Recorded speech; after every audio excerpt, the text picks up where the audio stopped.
Welcome back to Live from the Clinic Behind the Barn Door. I'm Dr Dawn Harper, and I'll be taking your messages, which you can feed to me through the live stream or by emailing me. And I'd like to say thank you to those who've been emailing during the week. If you want to get your question this afternoon, it is drdawn@barntheatre.org.uk.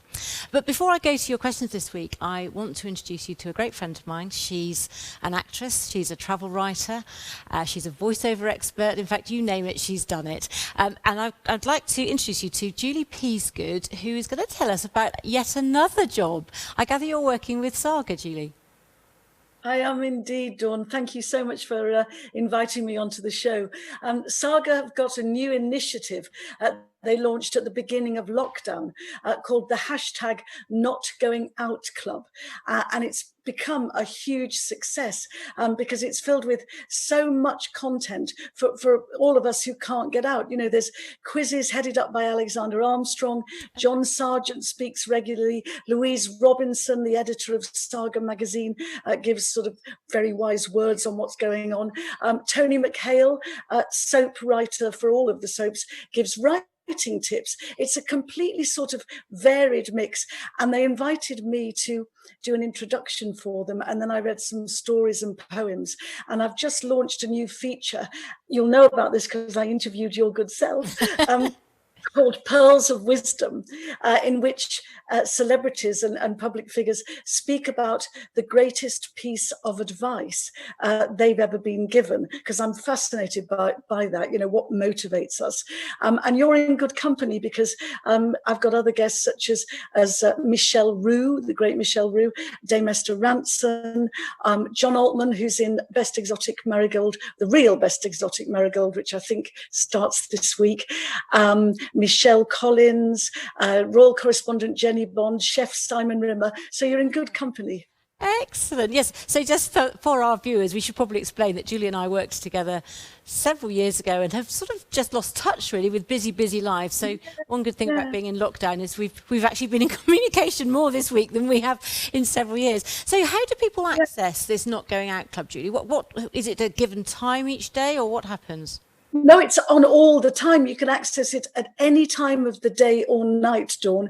And you just literally go to, you can Google Saga, the Not Going Out Club, or #NotGoingOutClub, or it's on Facebook. That's the platform that it's on, but it is accessible via Google, and it should come up, and you'll be amazed at the wealth of really helpful material. It was set up to bring help and comfort in this time of need, and it really is necessary for everybody. I mean, I'm lucky. My husband and I go out for our daily constitutional, and we've got a little garden.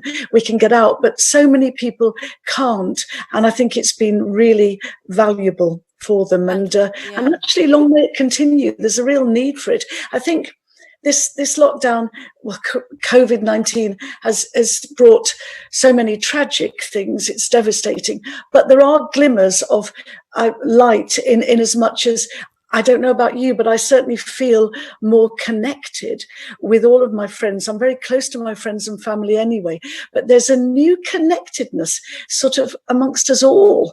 And I find, you know, I don't know, my emotions are more raw. Whenever we do the Thursday night clap, I just cry. It sounds daft, I know, but I just get, you know, it's the work that the NHS are doing that's just so awe-inspiring. Don't get me started. Oh, bless you. No, I think it sounds great. And you're right. I think we're all looking at different ways of entertaining ourselves. We're starting week 6 now, aren't we? And for a lot of people, actually, my parents, for example, I had them on lockdown 2 weeks before official lockdown, you know, so they're heading into week 8 or 9, actually it might be. And we do need all those sorts of facilities, so it's a great thing you're doing. Let's not leave it 2 years till we catch up again. Yes, please, absolutely, let's leave it nearly that long. You take care, and I'll catch up with you after lockdown is lifted. Thank you, Dawn. Lots of love. Take care. Bye. Thank you, Julie. So Julie's been a dear friend of mine for some time, and I guess actually this whole coronavirus thing has allowed me to reconnect with her, and she talked about her Pearls of Wisdom, which is a lovely thing that they're doing on that Saga Facebook page. So, but this week I've got not just one guest, but I've got two, and I'd now like to introduce you to Dr. Rachel Kaminski, who is a respiratory consultant and educational lead at Gloucester Royal Hospital here in Gloucestershire. Rachel, we really appreciate your time, because I know that these are strange times in the world of hospitals, and I guess what I'd quite like to do, if you wouldn't mind, if you could just sort of set a scene for us as to how things must be, so what it was like pre-coronavirus and what it's like working on the wards at Gloucester Royal now. Thanks very much for having me, Dawn. Yeah, life is very different for all of us, even those that are still doing the same job that we were doing before this all happened. I'm very lucky that I'm able to sort of go into work every day and do the job that I've been trained to do. But my working day is very different. And obviously, my interaction with the patients that I'm seeing is different to how it would normally have been. Our hospital, I think we've been very lucky, was very organised at the get-go. We had some very good people high up sort of working out that we needed lots of staffing, we needed lots of contingency for sickness, and that we needed multidisciplinary teams throughout both sites. As the respiratory department, obviously quite a big weight fell on our shoulders because this is a respiratory illness. And our main job is the respiratory consultants, and obviously my specialist nurses, physiotherapists, all the junior doctors and all the other amazing people that work on the team, is to try and get as many people through this as we possibly can. Probably if I go through a week at Gloucester, everyone starts and finishes generally at the same time, so there can be lots of good communication between everyone. The whole hospital is divided into pods. So there's green pods and there's red pods. Red pods are patients that are COVID positive. Green pods are patients that are deemed not to have COVID. I tend to look after the respiratory high care, which is on the ground, the first floor in Gloucester Royal. And because patients are on types of ventilation in those areas, that means going into those areas and wearing full PPE with the rest of the team, reviewing all of those patients, looking at their imaging, how they've been overnight, and what treatments and steps we can do to kind of get them a bit better. I then will... Sorry. No, I was just saying, one of the things you've just mentioned, I think it's a really important thing that perhaps the public aren't completely aware of, because I know people are very frightened of going to hospital. And certainly we've spoken to less people with illnesses that we would normally see in general practice, and I'm sure it's the same in hospital, but you've actually got those green and red areas. Can you kind of explain to the public a little more? Because I think that's a huge reassurance for some people to know about that. Yes. And very much so, we are still open for business. We do want you to let us know, let your GPs know if you're unwell, if you've got persistent symptoms, if you're struggling. We've got actually an A&E that's for patients that we think are likely to have COVID-19, and they're sort of any symptoms and of cough, a high temperature, or anybody that's sort of presenting that we're not 100% sure that this is definitely not COVID. Everyone's wearing masks, including the patients, and then we've got a more A&E that's less likely to have COVID, and that's our green A&E, where we're seeing people with injuries, with other problems, people that are presenting with heart attacks, with problems in their stomach, all sorts of things.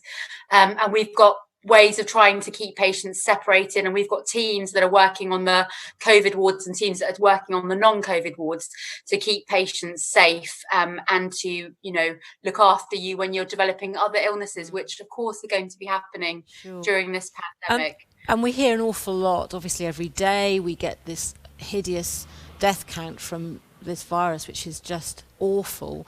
But you've actually got some really positive stories as well. I mean, we were talking earlier in the week, you were telling me about the number of people that you discharge, and how great that is for them, for their families, and for your team, really. So we get daily communication that goes out to everyone in the trust, and at the beginning of that communication is number of COVID survivors that we've discharged, and as of last night that was 302 patients we've discharged home. And for every patient that's got through this, it gives so much joy and pleasure to every single one of us, because obviously we're there every day, giving ourselves some risk, and obviously risk to our family and loved ones that we live with. But for every patient we can get home and get through this, it just fills my heart, and I know the rest of my team, so high that, you know, people are surviving and people are getting through this, and you know, eventually we will beat this virus. That's so good to hear. And can you just tell us a story? You told me a story about a patient of yours who was singing through his illness to strengthen his lungs, he said. Tell us about him.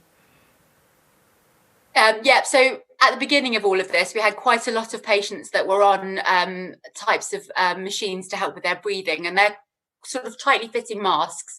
And this chap was a keen singer, and he was trying to sing while he had this machine on, but nobody could really hear him. And daily we discuss, I get really close to him with my mask on and he had his mask on, and we talk about, you know, what songs he was going to try and sing throughout the rest of the day. And as he slowly got better and better and was able to take this machine off, and initially wore another type of oxygen mask that wasn't so tight fitting, but eventually just had some oxygen going up his nose, he would sing to the rest of the patients in the bay and try and get them to sing, and was telling them how important it was to recruit the rest of their lungs, and, you know, if they could take some big breaths in and even just sing a couple of notes with him, this would aid their recovery. And when he got discharged out and went home and was being picked up by his daughter, we all lined the high care and the nurses and everyone, and we all clapped, and he was singing as he departed. And it just, you can see even the other patients in the bay, it just gave them that little bit of extra oomph, you know, and just, you know, we can do this, we can do this. Rachel, it's so nice to hear a bit of positivity, and I'm sure that the whole county would join me in thanking you and your team for everything you're doing. You're doing an amazing job. You are, I gather, because I mean, it's been very tough for you guys with, you know, the restaurants and the cafes all shut down, and I know you've been doing a crowdfunding exercise. Can you tell us a bit about that? Yeah, so I think for me at the beginning, all of this, it was all very difficult, and I wanted to try and give some positivity, and I know everyone wants to feel that they're helping and doing something, and I spoke to the team and I said, you know, what would be really helpful, and they said, oh, you know, just being able to get a coffee at the end, you know, once we've taken these masks off, and having a nice coffee. And obviously, you know, our normal coffee shops and things aren't open, and we have no way of keeping going sometimes for the 13-hour shifts. So we started a crowdfunding page for the respiratory high care department across Gloucester and Cheltenham, and people were so generous, and we managed to raise over £4,000 so far. So we've bought a couple of coffee machines, one for each site, stocked up the fridges there. Quite a lot of our patients are keen on ice cream, so we have a good selection of ice cream coming through that we're supplying with them. Some of them like the coffees as well. And then at the end of it all, we want to have a big party where we have, you know, I've got very close to lots of my colleagues throughout all of this. And it'd be really nice just to have a really nice party with all of them and celebrate all the good that has come out of this, and try and stay positive, really. Well, you will deserve that party, that's for sure. Rachel, thank you so much. We really appreciate that insight and all the hard work from you and your team. So take care and stay safe. Thank you. Thank you very much. Thank you. Wow, so that gives us a real insight, but actually some real positivity here in Gloucestershire, and nice to hear that people are doing well, and great that that guy is singing his way back to health. So let's go to your questions, and I've got some by email here. First one is an anonymous, and it says, I am feeling totally overwhelmed. I've been on antidepressants for a long while, but think I need a higher dose. My surgery is closed. Can I double up my tablets? Actually, I'm so sorry, because actually this is really taking its toll on people's mental health. I do appreciate that. And your surgery door is closed, and the reason for that is that we want to discourage lots of footfall through the practice, which would mean lots of interaction and therefore possible transmission of virus. But the doctors and nurses and all the team behind that door are still there and still working, and will very much want to talk to you, actually, if you're struggling. It will depend on what you're on and what dose you're on as to whether or not you can go up or whether you need something else. I would never actually recommend changing the dose of prescription medicines without discussing it with a doctor, but please do, right now, pick up that phone and there will be somebody there to talk to you. It may not be your regular doctor, it might be, but one of the doctors at the surgery will speak to you and advise you, because this is tough, it's really tough, and it's going to be around for a while, so please do make that phone call. And I've got one now from Keith. Keith says, I was due to have a knee replacement in May, so next month. I understand why it's been cancelled, but can you give me any idea of when routine surgery will start again? Should I go privately? Well, Keith, we don't know. I'm really sorry. So you do understand that obviously all the theatre space has been freed up to be able to be used as intensive care space. We're being told that we haven't needed all that capacity, and I think that bodes well for us reopening theatre, but not yet. When we look at the curves, we're still seeing, although it is slowing and flattening, sadly we are still seeing more new cases and more deaths from this virus every day. And I think we will have to be quite definitely on the downward slope before we can even think about opening up routine surgery. And at that point, of course, there will be a big backlog. Whether or not you should go privately, I guess, is a very personal decision. It will be several £1,000s to think about having an operation like that privately. And some of the private hospitals have actually freed up their space to support the NHS. So again, it will depend on what's happening with you locally. But of course, for now, you wouldn't be able to go out anyway. So I think my advice would be to say, you've got to stay at home at the moment, hang fire, let's see. And the more we do all stay at home, then hopefully things will start opening up more in the NHS in the not too distant future. And one from Bethan. I am 21 and a single mum. My son is 6 months old. Oh, and I'm really struggling to cope on my own. My mum calls me every day, but other than that, I feel very alone. None of my friends have children, so I can't really talk to them about how I feel. Bethan, that must be so difficult for you. And, being a single mum is tough at the best of times. Being a single mum in lockdown, I'm sure, is a huge strain. I think the one person you should definitely contact, and again, your surgery will apparently be closed, but the health visitors are still working. So please speak to your health visitor. There are lots of online forums, actually. There are various Facebooks for young mums, Facebook communities and so on. So there's a lot of support out there where you might find some networks that would really help you. Your health visitor will also be a support for you. I'm so glad you've got your mum.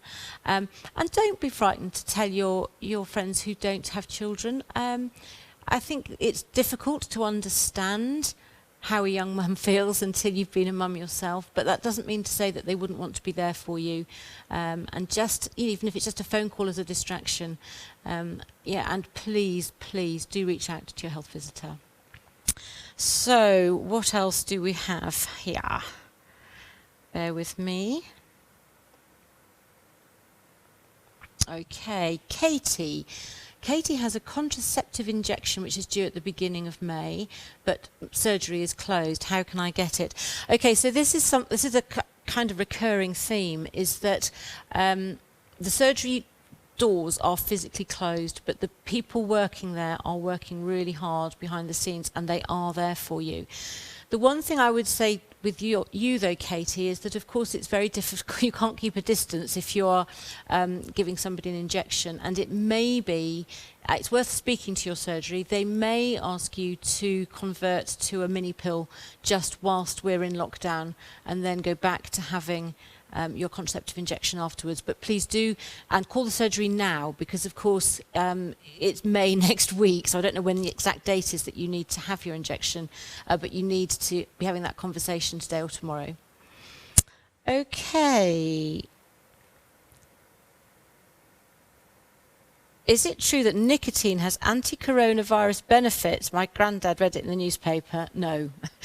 In actual fact, this is from somebody called Chris. Chris, actually smoking is a significant risk factor for people getting worse symptoms, because this is a virus that attacks your lungs, and so if you've got lung damage already from having smoked, then that does put you in an at-risk group. So please, no, don't anybody think about using nicotine to protect themselves from the virus. And Laura is saying, is it normal to notice more bruising after a period? Is this because of losing blood and having lower platelets? Well, the average period, actually, blood loss from a period, is only between 40 and 80 mils. So that's 8 to 16 teaspoons. So it's not a huge amount of blood loss.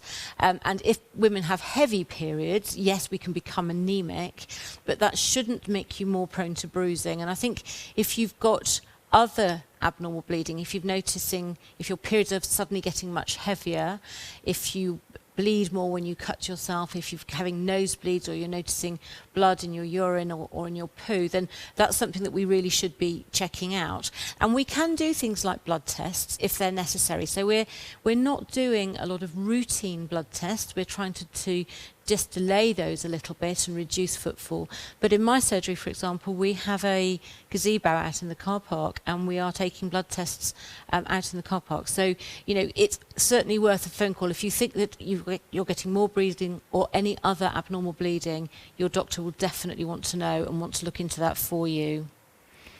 Okay. What else have we got here? Where are the government sending people to get tests? Will we be able to get them locally or have to travel far? The aim is that nobody should have to travel more than 45 minutes, I'm told, but it's going to take some time to get these mobile testing centres all up and running. So those people who are eligible for a test, and you can apply for one yourself if you're a key worker on the gov.uk website, and then you will be sent an appointment and told where to go. As I say, you may find initially that there may be a longer drive. I don't know the closest one to Cirencester actually yet. I suspect it might be down in Bristol, but the hope is that it will be within 45 minutes for everybody as we roll this service out. And we're told that we should be able to get the results back within 48 hours. And of course, if you test negative, that means that you can get back to work if you're a key worker much sooner, rather than having to do the 7 days of lockdown. So I think that's it for this week. Thank you all for joining me. Please do remember to email me during the week on drdawn@barntheatre.org.uk, and spread the word. Next week I will be joined by a doctor who is specialising in CBT, and she'll be telling us about how she is working on an initiative to help young people with mental health issues. So thank you very much for your time, and until next week, stay safe and see you then.